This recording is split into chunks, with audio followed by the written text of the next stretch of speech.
ஆன்மீக அன்பர்களுக்கு அன்பு வணக்கம். ஆன்மீகம் அதிசயம் 8. நான் உங்கள் பார்த்தசாரதி. மார்கழி மகோற்சவம். தினம் ஒரு திருப்பாவை. பாசுரம் 14. உங்கள் புழக்கடை தோட்டத்து வாவியுள் செங்கழுநீர் வாய் நெகிழ்ந்து ஆம்பல் வாய் கூம்பினகான். உங்கள் புழக்கடை தோட்டத்து வாவியுள் செங்கழுநீர் வாய் நெகிழ்ந்து ஆம்பல் வாய் கூம்பினகான். செங்கல் பொடிக்கூரை வெண்பல் தவத்தவர் தங்கள் திருக்கோயில் சங்கிடுவான் போதந்தார். செங்கல் பொடிக்கூரை வெண்பல் தவத்தவர் தங்கள் திருக்கோயில் சங்கிடுவான் போதந்தார்.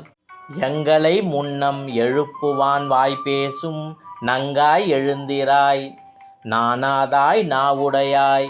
எங்களை முன்னம் எழுப்புவான் வாய்பேசும் நங்காய் எழுந்திராய் நானாதாய் நாவுடையாய். சங்கொடு சக்கரம் ஏந்தும் தடக்கையன் பங்கையக் கண்ணானை பாடேலோர் எம்பாவாய். சங்கொடு சக்கரம் ஏந்தும் தடக்கையன் பங்கையக் கண்ணானை பாடேலோர் எம்பாவாய். இப்பாசுரத்தின் பொருள்: எங்களை முன்னதாகவே வந்து எழுப்புவேன் என்று வீரம் பேசிய பெண்ணே, கொடுத்த வாக்கை மறந்ததற்காக வெட்கப்படாதவளே, உங்கள் வீட்டின் பின்வாசலிலுள்ள தோட்டத்து தடாகத்தில் செங்கழுநீர் மலர்கள் மலர்ந்துவிட்டன. ஆம்பல் மலர்கள் தலை கவிழ்ந்தன. காவி உடையணிந்த துறவிகள் தங்கள் வெண்பற்கள் ஒளிவீச கோயில்களை நோக்கி திருச்சங்கு முழக்கம் செய்வதற்காக சென்று கொண்டிருக்கின்றனர்.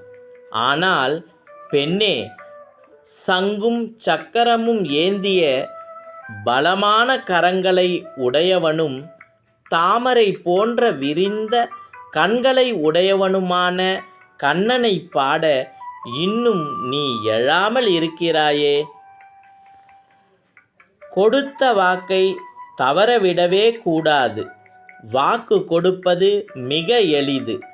அதை காப்பாற்ற முடியுமா என தெரிந்து பேச வேண்டும். வாக்கு கொடுத்துவிட்டு பிறரை ஏமாற்றுபவர்கள் கொஞ்சம் கூட வெட்கமின்றி திரிகிறார்களே என ஆண்டாள் வருந்துகிறாள். நாக்கு சரியானதை மட்டுமே பேச வேண்டும், சொன்னதை செய்ய வேண்டும் என்பது இப்பாடல் உணர்த்தும் தத்துவமாகும்.